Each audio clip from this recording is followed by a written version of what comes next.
Hi friends, நான் பெனசா. இன்றைக்கு நாங்கள் டெய்லரிங் கிளாஸ் தான் பார்க்க போகிறோம். வாருங்கள் ஃப்ரெண்ட்ஸ், வீடியோக்கள். இது வெட்டு துணியை தான் நான் பயன்படுத்தி நான் உங்களுக்கு இப்போ பேசிக்காக டெய்லரிங் கிளாஸ் சொல்லி தந்து கொண்டிருக்கிறேன்.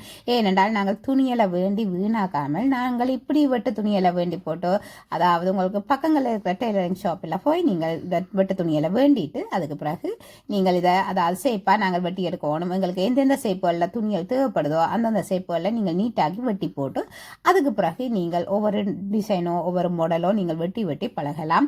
என்னுடைய ஒரு டிப்ஸாக நீங்கள் இதை எடுத்துக்கொள்ளலாம். ஏனெண்டா இப்போ நாங்கள் இப்போ துணியல் வேண்டா நாங்கள் காசு கொடுத்து தான் வேணும். என்னை பொறுத்த வரைக்கும் காசு செலவழியாமல் நாங்கள் ஒரு ஈஸியான மெத்தடுகள்லாம் நாங்கள் இந்த டெய்லரிங்கை படிப்போம் நான் வலுக்கிட்டு இருக்கிறேன். அதாவது சொல்லி தருவோம் அந்த மெத்தடெல்லாம் நான் இப்போ உங்களுக்கு சொல்லித்தரேன். அதாவது ஈஸியான ஒரு மெத்தடு. நீங்களும் இந்த மெத்தடில் ட்ரை பண்ணி பாருங்கள். இப்போ பாருங்க, நான் அதெல்லாம் வெட்டி போட்டு இப்போ பார்க்குறேன். அந்த ஒரு சைட்டில் ஒரு சரிவாக அந்த இது அன்றைக்கு வெட்டுப்பட்டு போய்க்கிறக்க. அப்போ அதனால் அதையும் இனி நான் வெட்டி க்ளீன் பண்ண போகிறேன். இப்போ அதுக்கு நான் அதாவது இப்படி மடித்து போட்டு நான் அதை வெட்ட போகிறேன். அதாவது அந்த கோணல் மாதிரி கிடக்குது அப்படித்தடியே ஒரு வெட்டி போட்டு நேராக்கிட்டா நெல்லம்.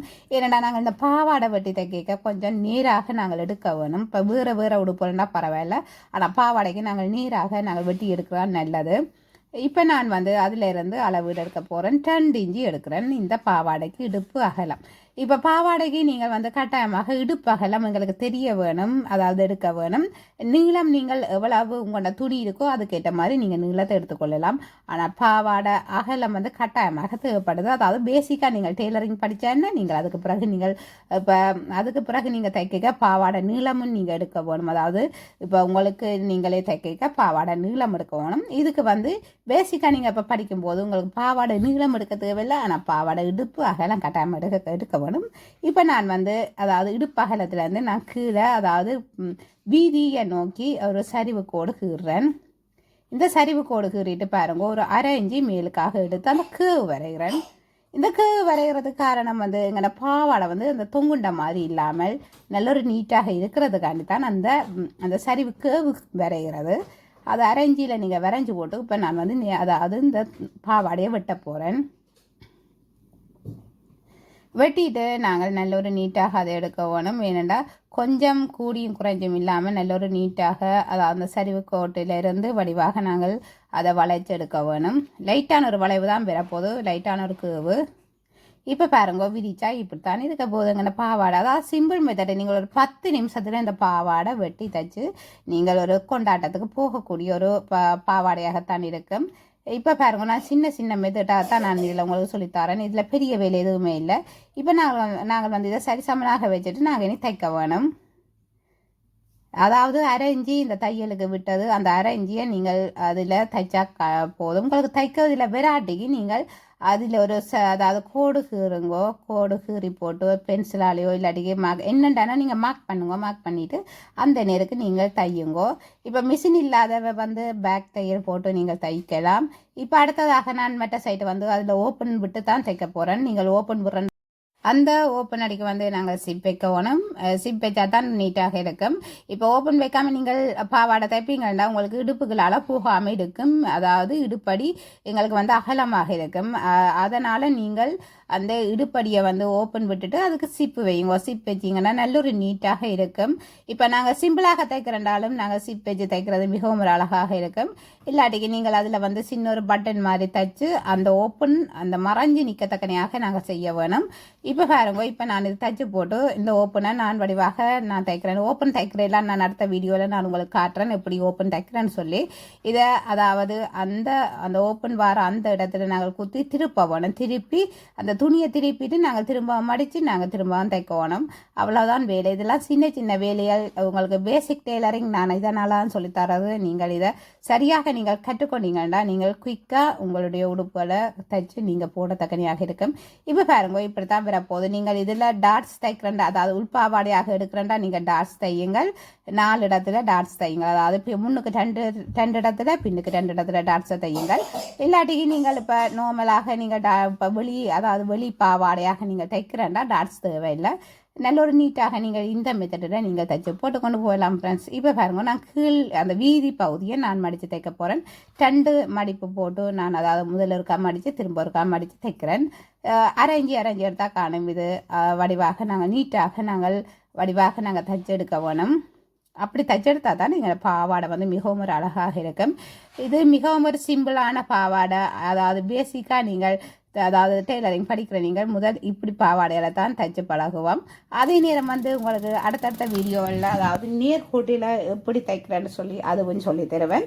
ஒவ்வொரு ஸ்டெப்பாகத்தான் நாங்கள் டெய்லரிங் கிளாஸில் போக வேணும். அதே நேரம் வந்து நாங்கள் அதை எடுத்த உடனே நாங்கள் போய் சாரி ப்ளவுஸ்லாம் நிற்ப மாட்டோம், கஷ்டம். அதாவது உங்களுக்கு பேசிக்காக தெரியாமல் நீங்கள் போய் சாரி ப்ளவுஸ் தைச்சு பிரியோசனம் இல்லை. அதனால் கொஞ்சம் பேசிக்காக நீங்கள் தெரிஞ்சு கொண்டு போயிட்டீங்கன்னா உங்களுக்கு அடுத்த ஸ்டெப்புக்கு போகிறதுக்கு மிகவும் ஒரு சுலபமானதாக இருக்கும். இப்போ நான் வந்து தைச்சு முடிஞ்சிட்டு இடுப்பகலம் எடுக்கிறேன். இடுப்பகலத்தை எடுத்துட்டு அதுக்கு பிறகு நான் பேண்ட் எடுக்க போகிறேன். பேண்டு பாருங்க, இதில் அதாவது இந்த சாரி துணியில் வந்து இருந்த அந்த பார்டரை தான் எடுக்கிறேன். எங்களை பொறுத்த வரைக்கும் நாங்கள் பேசிக்காக நாங்கள் டெய்லரிங் படித்தாலும் நாங்கள் அதுக்குரிய மாதிரி நல்ல ஒரு டிசைனாக நாங்கள் வடிவாக தைக்கணும் நினைக்க வேணும். ஏனென்றால் அப்போ தான் எங்களுக்கும் ஒரு ஆசை வரும், நாங்கள் வடிவாக தைக்கணும், இன்னும் தைக்கணும்னு சொல்லி ஒரு ஆசை வரும். நாங்கள் அதை விட்டுட்டு நாங்கள் ஏனோ தானோடு தைச்சோம்னா எங்களுக்கும் அந்த ஆசை விட்டு போடும். அதனால் நீங்கள் வடிவாக நீட்டாக தையுங்கள். நீட்டாக தைச்சிட்டு நீங்கள் போடுங்கள். இப்போ பாருங்க, நான் 2 சைட்டும் அந்த ஓப்பன் சைட்டை நான் தைக்கிறேன். தைச்சி போட்டு இனி நான் வந்து அதாவது அந்த பாவாடையோட ஜாயின் பண்ண போகிறேன். இப்போ பாருங்க, இப்படி தான் வரப்போகுது தைச்சி முடிஞ்ச பிறகு. இப்போ பாருங்க, நாங்கள் பாவாடைக்கு தைப்போம். இது வந்து நாங்கள் பாவாடைக்கு தைக்கும் போது நல்ல ஒரு நீட்டாக இருக்கும். இப்போ நான் மடித்து போட்டு வடிவாக அதாவது அரைஞ்சி பாவாடையிலேருந்து அரைஞ்சி அதே நேரம் வந்து இந்த நான் பேண்டு வைக்கிறதுலேருந்து அரைஞ்சி எடுத்து நான் வடிவாக தைக்கிறேன். நீங்கள் நல்ல நேர்கோட்டில் தையுங்கள், நல்ல ஒரு நீட்டாக தையுங்க ஃப்ரெண்ட்ஸ். தைச்சிட்டு உங்களுக்கு தையல் மிஷின் இல்லாட்டிக்கு நீங்கள் வந்து பேக் தையல் எல்லாம் தையுங்கள். அதாவது மிஷின் இல்லாதாக நீங்கள் அந்த மெத்தடில் தைக்கலாம். மிகவும் ஒரு இலகுவான ஒரு பாவாடை, ஒரு 10 நிமிஷம் போதும் உங்களுக்கு இந்த பாவாடை தைச்சு முடிகிறதுக்கு. இப்போ பாருங்க, நான் தைச்சு முடியுது. தைச்சு முடிச்சுட்டு அடுத்ததாக நாங்கள் திருப்பி மடித்து தைக்கணும். இப்போ பாருங்க, இப்போ தைச்சு முடிஞ்சது இப்படித்தான் இருக்க போதும். இதை நாங்கள் இனி வந்து மடித்து தைக்கணும். மடித்து நல்ல ஒரு நீட்டாக தைக்கணும். அதாவது அரைஞ்சி உள்ளுக்காக எடுத்து நான் இந்த மடிப்பு போட்டு தைக்க போகிறேன். இப்படி தான் வரப்போகுது. இப்போ நான் வந்து அதையும் வந்து மடித்து தைக்கிறேன். மடித்து தைக்கும் போது நாங்கள் கவனிக்க வேணும், இங்கே சுருங்குதோடு சொல்லி கவனிக்கணும். அந்த சில இடங்கள் வந்து சுருங்க பார்க்கும். அதனால் அதையும் கொஞ்சம் நீட்டாக்கி நீங்கள் தையுங்கோ. பேசிக்காக நீங்கள் டெய்லரிங் படிக்கிற நீங்கள் நீட்டாக்கி தைச்சு கொண்டு போகிறது நல்லது. ஏனெண்டா பிறகு தைப்பம் என்று விட்டோமோ அது வடிவாக நாங்கள் தைக்க மாட்டோம். அதனால் நீங்கள் பேசிக்கிலேயே நீங்கள் வடிவாக நீங்கள் தைச்சு கொண்டு போங்கள் ஃப்ரெண்ட்ஸ். இப்போ பாருங்க, தைச்சு முடிஞ்சால் இப்படி தான் வர போதுங்கட பாவாடை.